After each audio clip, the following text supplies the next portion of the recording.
Les premiers conseils, c'est, même si tu es l'artiste le plus saltimbanque, le plus rêveur, Mmh. presque utopiste, Mmh. il faut apprendre les bases du métier. Et ça s'apprend en posant des questions. Aujourd'hui, ça a changé parce que la plupart maintenant sont tous devenus un peu entrepreneurs dans le sens où ils Bien sont un peu sûr. aux rênes de leur propre carrière.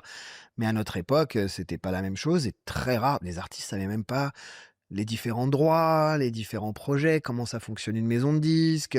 Ils étaient tout contents que leurs parents reçoivent un bouquet de fleurs de la maison de disques jusqu'à ce que je leur dise que ce bouquet de fleurs, il sera récupéré de ton argent, hein, de Mmh. ton budget Mmh. marketing. Sans les saouler non plus, mais j'ai toujours milité pour leur apprendre au moins les bases, les grandes Mmh. lignes. Et ensuite, je leur ai appris à suivre leur instinct. Quitte à ce que même moi, j'en sois tributaire. C'est-à-dire que quand un ou une artiste, Shaim par exemple, quand elle avait une idée sur un truc, et j'étais sûr que c'était une connerie, Ouais.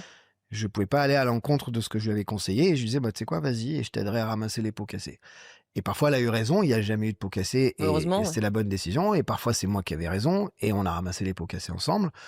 Mais voilà, l'instinct, c'est très difficile de se dire, est-ce que je peux faire confiance à telle personne? Tu le sauras jamais. Ça, c'est très difficile. Bien sûr, ouais, C'est le temps qui te dira quand ça fera 10 ans que vous bossez ensemble, bah, ça veut dire que tu as bien que fait ça de a lui faire fonctionné, confiance. quoi.